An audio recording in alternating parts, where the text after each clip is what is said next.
தமிழால் இனியும் நண்பர்கள் அனைவருக்கும் வணக்கம். நம்மளுடைய பைக்கில் நம்ம பொதுவாகவே வந்து பார்த்திங்கன்னா டிராஃபிக்காக இருக்கட்டும், ஸோ இல்லை லாங் ரைடில் அதிகமாக வந்து பார்த்திங்கன்னா கிளச்சை பிடிச்சி கீர் போடுறோம். ஸோ அதிகமான டைமில் வந்து பார்த்திங்கன்னா கிளச்சை பிடிச்சிக்கிட்டே இருக்கும். ஸோ இதனால் வந்து மைலேஜ் குறையுமா அப்படின்ற ஒரு கொஸ்டின் வந்து நம்மள நிறைய பேருக்கு இருக்குது. ஸோ அதை பற்றின ஒரு பிரத்யேகமான வீடியோ தான் இது.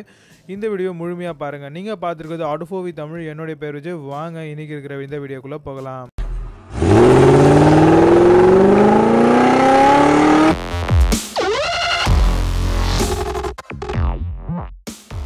கிளச்சை பிடிச்சா மைலேஜ் எப்படிங்க குறையும் அப்படின்னு நீங்கள் கேட்டிங்கன்னா அதுக்கான பதிலாக இந்த வீடியோ அமையுது. ஒரு இன்ஜினுடைய அரேஞ்ச்மெண்ட்ஸ் அப்படின்னு எடுத்துக்கிட்டோன்னா உங்களுக்கு வந்து இன்ஜின், கிளச்சு, கியர் பாக்ஸு, அதுக்கப்புறம் வந்து பார்த்தீங்கன்னா உங்களுக்கு வீல், இதுதான் வந்து ஒரு இன்ஜினுடைய அரேஞ்ச்மெண்ட். இன்ஜின்லேருந்து ப்ரொடியூஸ் ஆகக்கூடிய பவர் வந்து பார்த்தீங்கன்னா இன்ஜின்லேருந்து உங்களுக்கு கிளச்சுக்கு போகும், கிளச்சிலேருந்து உங்களுக்கு கியர் பாக்ஸுக்கு வரும், கியர் பாக்ஸ்லேருந்து பார்த்தீங்கன்னா உங்களுக்கு அதாவது டிஃப்ரென்ஷியல் அப்படின்னு சொல்லுவோம். நம்மளுடைய டயருக்கு வந்து பார்த்தீங்கன்னா பவர் வந்து ப்ரொடியூஸ் ஆகும். இன்ஜினில் ஃப்ளைவீல் அப்படின்னு ஒரு போர்ஷன் இருக்கும். ஸோ இது வந்து பார்த்தீங்கன்னா இன்ஜினில் இருக்கக்கூடிய கடைசி பகுதி அப்படின்னே சொல்லலாம்.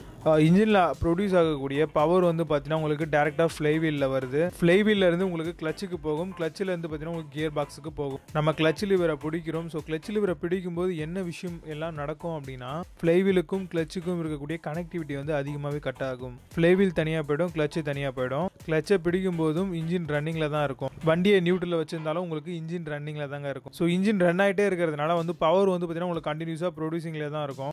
இந்த ப்ரொடியூஸ் ஆகக்கூடிய பவர் வந்து பார்த்தீங்கன்னா உங்களுக்கு ஃப்ளைவீலுக்கு வரும். ஃப்ளைவீல் வந்து பார்த்தீங்கன்னா உங்களுக்கு அங்கேயே கட் ஆகிடும். கிளச்சிலேருந்து உங்களுக்கு கியர் பாக்ஸுக்கு போகாது. கியர் பாக்ஸில் வந்து பார்த்தீங்கன்னா உங்களுக்கு வீலுக்கு பவர் வந்து ப்ரொடியூஸ் ஆகாது. இப்போ நம்ம ஒவ்வொரு முறையும் வந்து கிளச்சை பிடிக்கும்போது கிளச்சுக்கும் கியருக்கும் இருக்கக்கூடிய அதான் ஃப்ளைவீலுக்கும் இருக்கக்கூடிய கனெக்டிவிட்டி வந்து பார்த்தீங்கன்னா அதிக அளவில் உங்களுக்கு கட் ஆகும். ஸோ அப்போ பவர் வந்து பார்த்தீங்கன்னா உங்களுக்கு ஃப்ளைவீல்லே கட் ஆகிடும். ஸோ பவர் ப்ரொடியூஸ் ஆகுது, பட் ஆனால் உங்களுக்கு டயருக்கு அந்த பவர் வந்து போகவே போகாது. அப்போ வந்து பார்த்தீங்கன்னா அந்த கண்டினியூஸ் ப்ராசஸ் நடக்கும்போது உங்களுக்கு லாஸ் வந்து அதிக அளவில் ஏற்படும். ஸோ ஒவ்வொரு முறையும் நம்ம அதிகமாக கிளச் பிடிக்கும்போது உங்களுக்கு பவர் லாஸ் வந்து பார்த்தீங்கன்னா இது போல தான் வந்து அதிக அளவில் ஏற்படும். ஸோ இந்த மாதிரி அதிக அளவில் ஏற்படும் போது ஆட்டோமேட்டிக்காக வந்து பார்த்தீங்கன்னா உங்களுக்கு மைலேஜில் வந்து பார்த்தீங்கன்னா பெருளவில் பாதிப்பு ஏற்படக்கூடும். இப்போ வந்து பார்த்தீங்க அப்படின்னா இப்போ நம்ம ஒரு ஹைவேல போயிட்டு இருக்கோம்னு வச்சுக்கோங்களேன், அது ஒரு காராக இருக்கட்டும், பைக்காக இருக்கட்டும், ஸோ எதுவாக இருந்தாலும் உங்களுக்கு மைலேஜ் வந்து பார்த்தீங்கன்னா அதிக அளவில் கிடைக்கும். ஏன்னு கேட்டிங்கன்னா நீங்கள் வந்து ஒரு தடவை கியரை போட்டிங்க, இப்போ கியரை வந்து ஸ்டார்டிங்கில் தான் இந்த கியர் சேஞ்ச் பண்ணி நீங்கள் 5th கியருக்கோ வருவீங்க. ஸோ வந்துட்டிங்கன்னா நீங்கள் கண்டினியூஸாக ஒரே ஃப்ளோவில் போக போகிறீங்க. எங்கேயுமே ஒரு பிரேக்கிங் இருக்க போகிறதில்ல, கியர் சேஞ்ச் ஓவருக்கு ஆக போகிறதில்ல. ஸோ ரேராக வந்து ஸ்பீட் பிரேக்கர் ஏதாவது வந்தால் மட்டும்தான் ஆக போகுது. ஸோ அந்த மாதிரி சுச்சுவேஷன் வந்து பார்த்தீங்கன்னா உங்களுக்கு மைலேஜ் இப்போ இருக்கிறத விட அதிக அளவில் உங்களுக்கு மைலேஜ் கிடைக்கும். இப்போ 50 மைலேஜ்னா அந்த 50 லிட்டர் மைலேஜுமே உங்களுக்கு கிடைக்கிறதுக்கு சான்ஸ் அதிகமாகவே இருக்குது.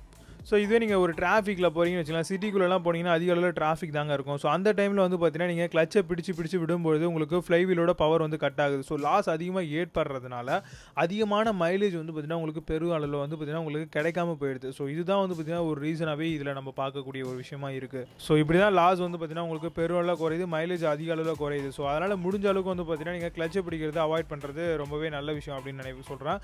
ஸோ இந்த வீடியோ உங்களுக்கு பிடிச்சதுன்னா மறக்காம இந்த வீடியோக்கு ஒரு லைக் பண்ணி உங்கள் நண்பர்களோட ஷேர் பண்ணுங்கள். நீங்கள் புது மெம்பராக இருக்கும் பட்சத்தில் நம்மளுடைய சேனலை சப்ஸ்கிரைப் பண்ணி பெல் ஐகான் கிளிக் பண்ணிங்க. நியூ ஆட்டோமொபைல் சீரிஸில் எல்லா விஷயங்களுமே நம்ம கவர் பண்ண போகிறோம். மீண்டும் நல்ல ஒரு பதிவு சந்திக்கிறேன். நன்றி, வணக்கம்.